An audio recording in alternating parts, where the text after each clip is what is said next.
తాకట్లో ఉన్న మీ బంగారాన్ని విడిపించి ఆ రోజు ఆన్లైన్ రేటుకి కొంటాం. Sharma gold company.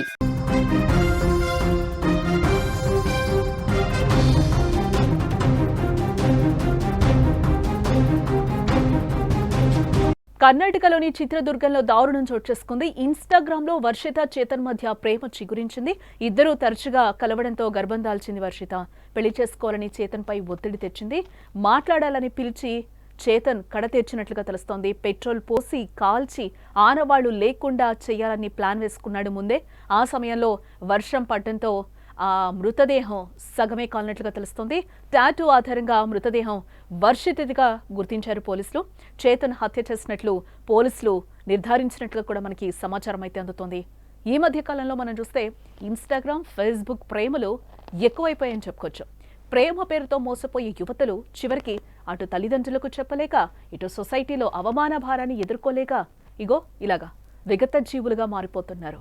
కనీసం అమ్మాయిలు మీరు కొంచెం కూడా ఆలోచించరా? వాట్సాప్, ఇన్స్టాగ్రాము, ఫేస్బుక్లు, యూట్యూబ్లు అనుకుంటూ కూడా ఈ ప్రేమలేంటి, అసలు మనం ఏం చేస్తున్నామో అర్థమవుతుందా? చివరికి ఇట్లా విగత జీవులుగా మారిపోతున్న పరిస్థితులు కనిపిస్తున్నాయి. అంటే ఒకరిని నమ్మే ముందు వాడి బ్యాక్గ్రౌండ్ ఏంటో కూడా ఈరోజు అమ్మాయిలు తెలుసుకోలేకపోతున్నారా? తెలుసుకొని కూడా ఇలా మోసపోతున్నారా? ఒకసారి ఆ క్వశ్చన్ మీకే వేసుకోవాలి. ఒకసారి పేరెంట్స్కి కడుపు కోత మిగుల్చుతున్నాం అనేది కూడా ఒకసారి ఆలోచించండి. ఏం చేస్తున్నాం? యువత ఏ విధంగా ఆలోచిస్తున్నాం? మన ఆలోచన ధోరణి ఏ విధంగా ఉంటుంది? ఒకరి కోసం ఏమైనా చేయాలి అని అనుకునే ఆ ఆలోచన కరెక్ట్ కానే కాదు. అలాంటి ఉదంతమే ఈరోజు కర్ణాటకలో ఒక చోటు చేసుకుందని చెప్పుకోవచ్చు. ఒక యదవన్ నమ్మి ఈరోజు ఆ అమ్మాయి ఒక విగత జీవిగా పడి ఉంది. ఆ అమ్మాయికి 19 ఏళ్ళు. ఇన్స్టాగ్రామ్లో పరిచయం.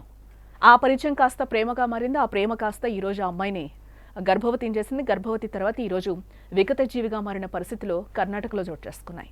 ఇలాంటి కోవకు చెందిన ఓ ఘటన కర్ణాటకలో చాలా దారుణంగా జరిగిందని కూడా మనం ఇక్కడ చెప్పుకోవాలి. చిత్రదుర్గంకు చెందిన డిగ్రీ విద్యార్థిని వర్షితకు చేతన్ అనే వ్యక్తి ఇన్స్టాగ్రామ్లో పరిచయం అయ్యాడు. నెట్వర్కింగ్ సంస్థలో పనిచేస్తూ కొత్త వారిని చేర్చడానికి ఇన్స్టాగ్రామ్లో ఓ పోస్ట్ పెట్టాడు చేతన్. అంటే చేతన్ ఒక మధ్యవర్తిగా, ఒక కంపెనీకి ఒక ఉద్యోగం కోసం మనం వెతుకులాట స్టార్ట్ చేస్తే ఆ ఉద్యోగికి మధ్యలో ఉండే ఒక మీడియేటర్ లాగా తను వర్క్ చేస్తూ ఉంటాడు. ఆ వర్క్ చేసే దాంట్లోనే వాడు ఒక ఇన్స్టాలో ఒక పోస్ట్ పెట్టాడు చేతను. ఆ ఇన్స్టా పోస్ట్ ద్వారా ఈరోజు ఆ అమ్మాయి పరిచయం అయింది. ఆ పరిచయం కాస్త వీళ్ళకి ప్రేమగా మారినట్లుగా కూడా తెలుస్తుంది. ఆ పోస్ట్ చూసి ఉద్యోగం కోసం చేతన్కు కాల్ చేసింది వర్షిత. ఆ పరిచయం కాస్త స్నేహంగా, ఆ తర్వాత ప్రేమగా కూడా మలుపు తిరిగిందని చెప్తున్నారు.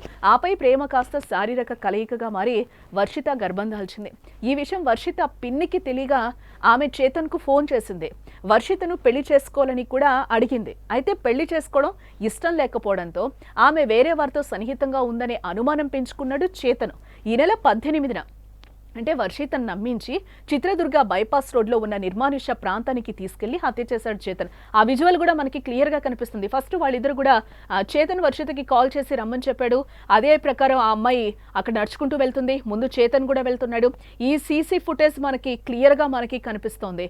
ఆ తర్వాత కూడా ఏమైందో మీకు ఒకసారి విజువల్లో చూపించే ప్రయత్నం కూడా మేము చేస్తాం. ఆపై ఆమె మృతదేహంపై పెట్రోల్ పోసి తగలబెట్టాడు, హత్య చేశాడు. ఆనవాళ్ళు కూడా ఎవరికి దొరకకూడదు అని అనుకున్నాడు. ఆ ఇన్సిడెంట్ అయిపోయిన తర్వాత కూడా ఒక్కడే చేతన్ కూడా మనకి బైక్లో వెళ్ళిపోతున్నాడు.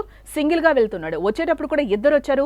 ఇద్దరు వచ్చినప్పుడు కూడా ఇద్దరు వెనక వచ్చారు. బట్ పక్కన అయితే రాలేదు. బట్ ఈ ఇన్సిడెంట్ మొత్తం ఆ అమ్మాయిని చంపి వెళ్ళిపోయిన తర్వాత మాత్రం ఒక్కడే బైక్లో వెళ్ళిన దృశ్యాలు కూడా సీసీ కెమెరాకి చిక్కాయని మనం చెప్పొచ్చు. ఆ సమయంలో వర్షం పడడంతో సగం కాలిన మృతదేహాన్ని చూసి పోలీసులకు సమాచారం ఇచ్చారు స్థానికులు. చేతిపై ఉన్న టాటూ ఆధారంగా మృతదేహాన్ని వర్షితగా గుర్తించి విచారించగా చేతన్ హత్య చేసినట్లు కూడా పోలీసులు నిర్ధారించడం జరిగింది. ఈ ఘటనపై కేసు నమోదు చేసుకుని దర్యాప్తు చేపట్టారు పోలీసులు. మరోపక్క ఈ ఘటనపై రాష్ట్ర వ్యాప్తంగా కూడా నిరసనలు వ్యక్తమవుతున్నాయి. స్టూడెంట్స్ కూడా వర్షితకి న్యాయం చేయాలి, ఆ చేతన్ని శిక్షించాలి అంటూ కూడా ఒక రకమైన ఆందోళనలు, డిమాండ్లు అయితే వ్యక్తం చేస్తున్నారు. నిందితుని కఠినంగా శిక్షించాలి అంటూ కూడా ఆ విద్యార్థులందరూ కూడా కర్ణాటకలో పోలీస్ స్టేషన్ల ముందు, రోడ్ల ముందు అయితే ధర్నా చేస్తున్నారు.